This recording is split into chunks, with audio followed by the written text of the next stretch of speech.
랜선 교회에 오신 것을 환영합니다.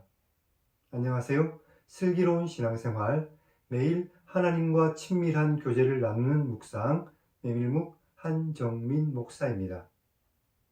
우리는 마태복음 7장 12절을 황금률이라고 부릅니다. 그러므로 무엇이든지 남에게 대접받고 싶은 대로 너희도 남을 대접하라. 이것이 율법이요 선지자니라 라는 말씀이죠. 그런데 이와 비슷한 말이 논어에도 있습니다. 기소불욕 물시어인이라는 말이죠. 해석하면 자기 스스로 하고 싶지 않은 일을 다른 사람에게도 시키지 말라 정도 될 것입니다.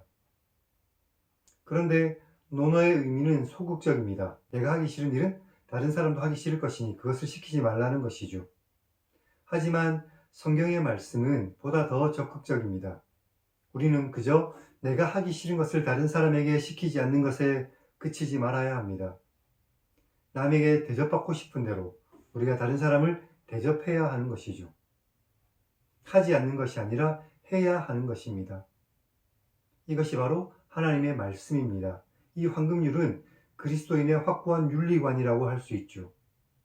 이 말씀 아래에서 이 땅 가운데서 다른 사람을 더 배려하고 더 섬기며 살아가는 아름다운 그리스도인들이 되시기 바랍니다. 여기 메밀묵을 통해 하나님을 만나고 늘 하나님 안에서 바르게 살아가는 복된 그리스도인들이 다 되시기를 주님의 이름으로 간절히 축원합니다. 우리는 지난 시간에 출애굽기 5장을 읽었습니다. 모세와 아론이 바로에게 하나님의 말씀을 전했지만 바로가 오히려 이스라엘 백성들의 노역을 더 무겁게 만들었죠. 이스라엘 기록원들이 모세와 아론을 원망했고 그들이 하나님께 기도했던 것을 우리는 기억합니다. 오늘은 출애굽기 6장을 읽겠습니다. 모세의 기도에 하나님께서 응답하셨습니다. 그리고 하나님께서 모세에게 다시 한 번 더 하나님의 약속의 말씀을 전해 주셨습니다. 그리고 모세와 아론의 조상, 즉 레위의 계보가 기록되어 있습니다. 그리고 하나님께서 다시 모세와 아론에게 바로에게 가서 말씀을 전하라고 하십니다. 그럼 성경을 읽겠습니다.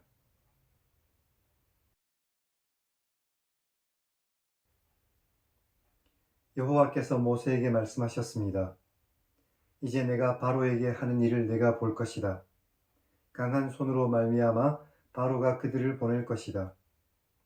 강한 손으로 말미암아 바로가 이스라엘 백성을 그의 땅에서 쫓아낼 것이다.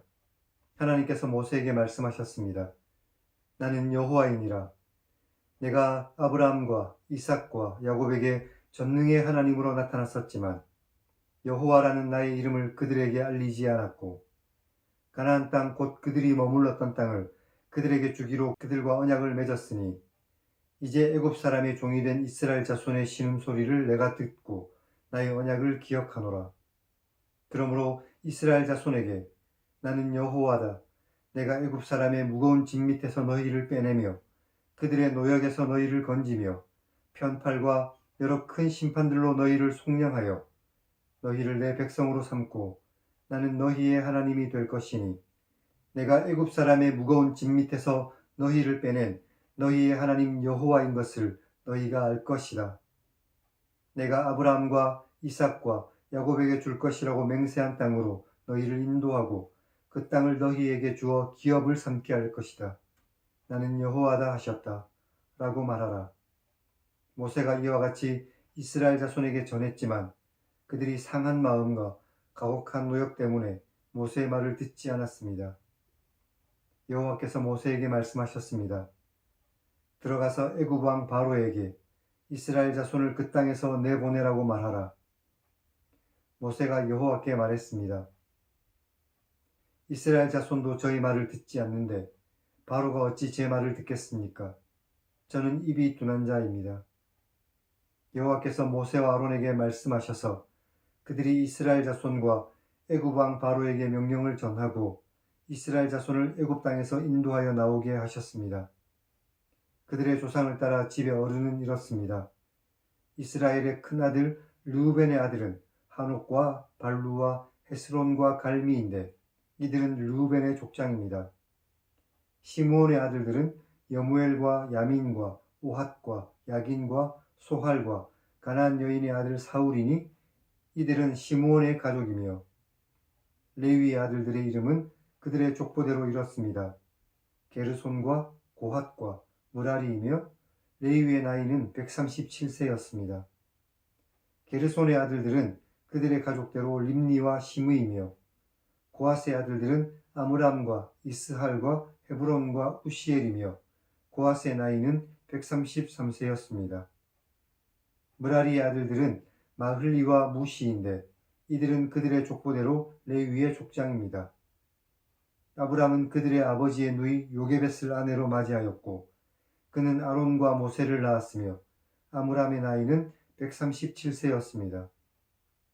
이스할의 아들들은 고라와 네벡과 시글이며 우시엘의 아들들은 미사엘과 엘사반과 시들이며 아론은 암미나답의 딸 나손의 누이 엘리세바를 아내로 맞이하였고 그는 나답과 아비후와 엘르아살과 이다마를 낳았으며 고라의 아들들은 아실과 엘가나와 아비아삽인데 이들은 고라 사람의 족장입니다. 아론의 아들 엘르아살은 부디엘의 딸 중에서 아내를 맞이하였고 그는 비느하스를 낳았으니 이들은 레위 사람의 조상을 따라 가족의 어른들이었습니다. 이스라엘 자손을 그들의 군대대로 애굽 땅에서 인도하라 하신 여호와의 명령을 받은 사람은 이 아론과 모세이며 애굽 왕 바로에게 이스라엘 자손을 애굽에서 내보내라 말한 사람도 이 모세와 아론이었습니다. 여호와께서 애굽 땅에서 모세에게 말씀하시던 날에 여호와께서 모세에게 말씀하셨습니다. 나는 여호와다. 내가 네게 말하는 것을 너는 애굽 왕 바로에게 다 말하라. 모세가 여호와 앞에서 말했습니다. 저는 입이 둔한 자입니다. 바로가 저의 말을 듣지 않을 것입니다.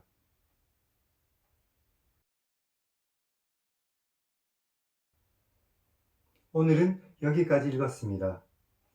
지난번 읽었던 출애굽기 5장 마지막 부분에서 모세가 기도하자 오늘 하나님께서 응답하셨습니다. 하나님께서는 응답하시는 분이십니다.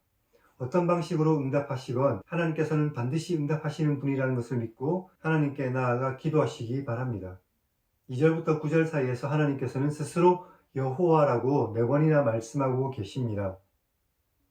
하나님께서 이렇게 말씀하신 것은 하나님의 약속이 그만큼 굳건하고 확실하다는 것을 말해주고 있습니다. 하나님께서는 반드시 하신 약속을 이루시는 분이시라는 것을 굳게 믿고 살아가시기를 바랍니다. 이전 족장들에게 나의 이름을 여호와로 알리지 않았다라고 말씀하신 것은 이전의 족장들이 하나님의 이름이 여호와라는 것을 알지 못했다는 의미가 아닙니다. 아마도 여호와라는 이름을 그의 백성을 구원하시는 분의 이름으로 이해하지 못했다라고 생각하는 것이 더 타당합니다. 이것은 출애굽을 경험한 하나님의 백성과 후손들만이 이해할 수 있는 것이죠. 바로에게 가라는 하나님의 말씀에 12절에서 보면 모세가 다시 한 번 더 주저하고 있습니다. 모세는 하나님의 말씀에 계속해서 주저하고 또 주저합니다. 모세와 아론은 레위 지파입니다. 오늘 말씀에 보면 레위의 아들 고핫의 아들 아므람이 아론과 모세를 낳았다고 기록되어 있죠. 그런데 고핫은 야곱의 가족들이 애굽에 내려가기 전에 태어났습니다. 그리고 이스라엘 백성은 애굽에서 430년을 머물러 있었죠. 출애굽 당시 모세의 나이가 80세인 것을 감안한다면 350년 정도의 차이가 있습니다. 그래서 아므람과 요게벳이 아론과 모세의 부모라고 말하기에는 조금 무리가 있어 보입니다. 그래서 아마도 아므람은 모세의 조상이고 여기서 나왔다는 표현은 아버지와 아들의 관계가 아니라 혈통의 관계로 이해하는 것이 더 옳아 보입니다. 그리고 마지막 절로 가면 다시 하나님께서 모세를 바로에게 보내려고 하셨지만 모세가 또 주저하고 있습니다. 모세는 주저하고 하나님의 백성들은 원망하며 의심하지만 그럼에도 불구하고 하나님께서는 하신 약속을 반드시 이루시기 위해서 일하고 계셨습니다.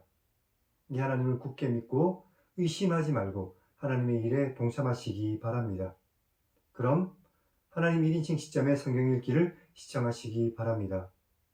우리를 구원하시는 전능하신 하나님을 만날 수 있습니다. 우리를 구원하신 하나님의 그 크고 놀라우신 은혜를 마음 가운데 새기고 이 땅에서 구원의 백성으로 당당하게 살아가는 복된 우리 모두가 되기를 주님의 이름으로 간절히 축원합니다. 그럼 다음 시간에 뵙겠습니다.